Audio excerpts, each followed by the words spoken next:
Hello, Comp2 friends. Wanted to give you your update for the week.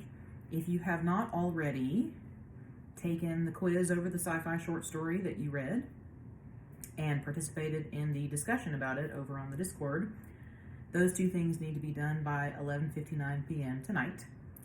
And remember, you were only supposed to read one of the short stories and take one of the quizzes. I don't want anybody overloading and doing more work than is necessary. Thank you to everybody who has already done that. Seemed like the vast majority of you picked August 2026, There Will Come Soft Rains, likely because it was the shortest. I don't necessarily blame you. I do feel bad now because it is also the most depressing of the three, I think. So I should have probably warned you about that. But that's your homework for today. And I want to talk to you a little bit about what's coming up for the rest of the term. So we are now transitioning into our study of the novel. This class has had kind of a choose-your-own-adventure aspect to it thus far. You got to pick your own movie from a list of choices. You got to pick your own Shakespeare play, and you got to pick your own short story. So the novel is the first thing that we are all going to be reading together and studying together. So we are all reading Station 11 by Emily St. John Mandel. And as we read this, first of all, I just want to remind you that when I say, what's due next time and stuff like that, I'm actually talking about 2 weeks from now because this upcoming week is fall break. So you don't actually have anything due immediately. Your next due date is October 20th. For October 20th, you're going to be starting the novel. You're going to be reading pages 1 through 90. And in addition to that, you're going to be doing something called taking double entry notes. And so for this class, as you read the novel, at the same time, you're going to be stopping every once in a while whenever you find something that interests you or that provokes any kind of reaction in your brain. You're going to be writing it down in double entry note format. And all you're going to need for that is just a regular notebook with regular notebook paper, lined, and a pen of your choice. Using pen makes it a lot easier for me to read, so if you can, please use ink for this. There is a handout, a PDF, that I have posted in this post. It's attached to this post, and it's 2 pages. And I'm not going to repeat myself here because that handout completely takes you through how to take double entry notes. So if you read over both pages of that, and if you have questions, please let me know because we're going to be doing this for the rest of our time studying the novel. If you had me for Comp 1, you already know how to do double entry notes. You just use them for observation instead of for reading, but it's the exact same principle. A lot of people just see them and they assume that they are Cornell notes. They are not Cornell notes. They are not the same as Cornell notes, so definitely read the instructions. The good thing about these, number one, they kind of force you to pause every once in a while. And as you're writing things down, and they do need to be handwritten, because, again, I've talked about this before, but multiple studies have proven that handwriting as opposed to typing helps you comprehend more, helps you remember better.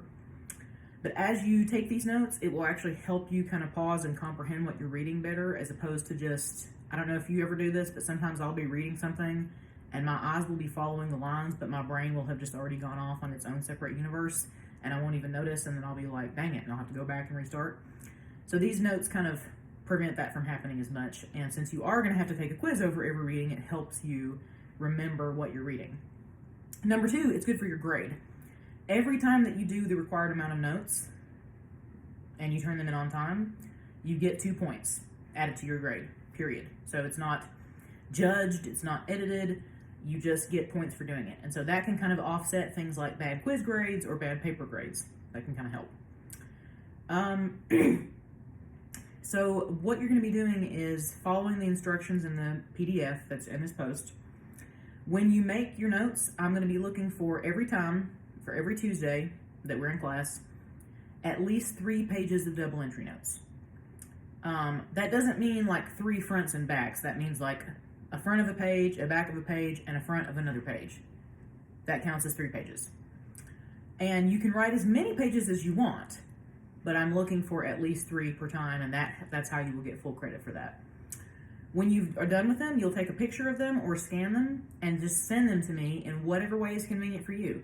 You can use WriterNet email, you can use Snapchat, you can use the Discord, or you can use Edmodo.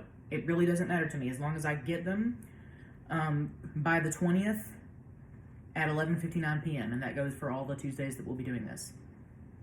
So first you'll read, then you'll send me your double entry notes, then you'll also be participating in discussion prompts every time. There's a Station 11 channel on the Discord. It's been there since the beginning, but that channel is where we will discuss any and all things about this book. And it's not just for the discussion prompts. You can post anything in there that's related to the novel. If you have predictions you want to make, if you have just any reactions you had that you wanted to share with your classmates or me, if you have questions or things that you're confused about, or things you want to debate about the book, because there are some kind of debatable things, go ahead. That channel is for you just as much as it is for me. The prompts I just put in there so that people have some concrete things to respond to if they don't have anything they just organically want to say. But that Station 11 channel is how you'll be reaping your participation credit for this section of the term. And then thirdly, every Tuesday there will be a quiz over what you read, and it's just like the quizzes that you've already had. Each one is 3 questions long, and you really only have to get 2 out of 3 questions to get full credit. The third question is always just a floating extra credit bump. So, reading, sending me your double entry notes that you took while you read, participating in the discussion, and then taking the quiz every Tuesday. Sort of a 4-pronged attack is how you'll be processing through the book for the next few weeks. But again, right now, nothing is due until October 20th because you have fall break coming up. Lastly, I wanted to give you an update on grading. That weekend that I did not have internet really kind of screwed me over, so I apologize for that. I had intended to be done with them all by today. I am over halfway through the essays, and I'm going to plan on just continuing through them during this week. And my goal is to have them back to you by like Friday or Saturday, hopefully to be done with them all.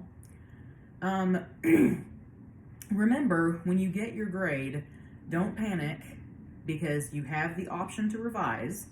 And if you revise, then the new grade replaces the old one, and the old one is gone, like it never existed. So even if you ended up with a 3 out of 30 on this paper, like if you fix everything that I tell you needs to be fixed, then hypothetically you could come back and make a 30 out of 30, and then that 3 would be gone. So you don't need to worry about it. You just need to get to work. And this, like I said, is a really difficult semester. You were kind of writing these in a vacuum. Just to kind of give you some context, when you're in school, when you're talking about math and statistics, there's an average grade, and then there's another word called the mode, which is the most often occurring grade. I think the median is just the one that's like in the middle.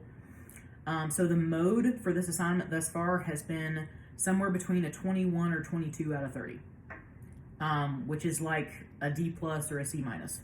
So that is the most often occurring grade that I have gotten. So don't beat yourself up, because again, you can just fix it. Now, on the other hand, if you're happy with your grade, or if you just don't think you're going to have time, you don't have to fix it. I actually didn't used to put grades on these at all, both for Comp 1 and Comp 2. And those of you who had me for Comp 1 probably remember that. You used to not get a grade until the final draft. And I made everybody do a revision. And I changed that policy because people are busy and have a lot going on in their lives, and I just decided to give you the agency and give you the decision about whether you wanted to do a revision or not. And I just wanted to put that in the hands of the students. So unfortunately, in order to make that decision, I have to give a grade for this paper, and it tends to bum people out as opposed to just saying, here's everything you need to fix, let's try again. But in order to give you the decision of whether you want to revise or not, I have to put a number on it. So don't take it personally. It's a hard assignment. If you have any questions, though, let me know. And you're also welcome to use the Learning Center online. They have a little tab in your Momentum setup, and you can talk to them through that, and they're supposed to be able to get back to you within 48 hours. So that's coming down the pike. Still working on those. Again, hope to get those back to you by Saturday, and that'll be all done. I am sending people Discord messages at the same time that I am sending RaiderNet messages out. And when I am done with all of them, I'll post another message to the Edmodo and let you know. So I hope that everybody is having a good week so far. I thank you for the thoughts that you've shared about the short stories. You've all done a really nice job kind of putting your 2 cents in there, and I like really what you said about the alignment chart and who's chaotic neutral or who's lawful good and all that. We'll probably refer back to that. We'll definitely refer back to that in our continued study of the novel. So great work. Have any questions, let me know, and I will see you next week. Thank you very much. Bye.